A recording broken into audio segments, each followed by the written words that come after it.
পূর্ব বর্ধমান জেলার কালনার দুই বর্ষীয়ান গুণীজনদের দেখতে এবং তাদের শারীরিক অবস্থার খোঁজ খবর নিতে তাদের বাড়িতে হাজির হন সোমবার পূর্ব বর্ধমান জেলার পূর্বস্থলী দক্ষিণ বিধানসভা কেন্দ্রের বিধায়ক তথা রাজ্যের মন্ত্রী স্বপন দেবনাথ। এদিন কালনার ভাদুড়িপাড়া এলাকায় থাকা প্রবীণ সাংবাদিক তথা প্রাক্তন বাম কাউন্সিলর সৌমেন পালকে দেখতে তার বাড়িতে হাজির হন তিনি। দীর্ঘদিন ধরেই অসুস্থতার কারণে বাকশক্তি হারিয়েছেন তিনি। তার সাথে দেখা করে তাকে সংবর্ধনা দেওয়ার পাশাপাশি তার শারীরিক অবস্থার খোঁজ খবর নেন মন্ত্রী স্বপন দেবনাথ।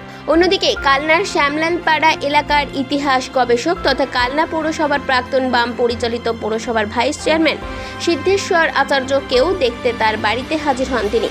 তারও শারীরিক অবস্থার খোঁজ খবর নেন এই দিন মন্ত্রী স্বপন বাবু। তিনি এই দিন জানান, এনাদের মতন মানুষেরা কালনার গর্ব, আর তাই আজ তাদের শারীরিক অসুস্থতার খোঁজ খবর নিতেই এখানে পৌঁছেছি।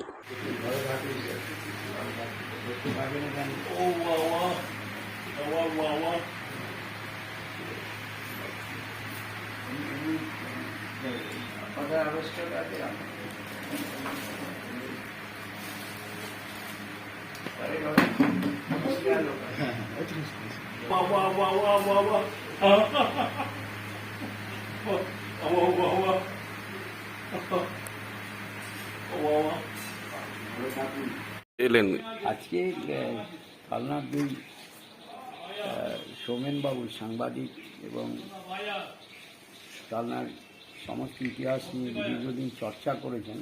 তিনি অসুস্থ বটে, বয়সও হয়েছে। সৌমেনবাবুর সঙ্গে দেখা করেছিলেন। উনি একাধারে কাউন্সিলর ছিলেন, স্কুলের শিক্ষকতা করেছেন। ওনার সঙ্গে দেখা করেছি। আর সিদ্ধেশ্বরবাবু, তিনিও তো কালনা নিয়ে বহু লেখালেখি ইত্যাদি করেছেন। এদের তো আর পাওয়া যাবে না। এরা হারিয়ে গেলে অনেক কিছু অজানা থেকে যাবে। হয়তো নতুন অনেক বেরোবে, কিন্তু এদের অনেক বই আছে যেগুলো নিয়ে কালনাকে কোটা জানা যায়, চেনা যায়। তাই ওদেরকে একটু শ্রদ্ধা জানাতে হবে। কেমন আছেন খোঁজ নিতে এসেছেন। পূর্ব বর্ধমান থেকে নিজস্ব প্রতিনিধির রিপোর্ট, 99 নিউজ বাংলা।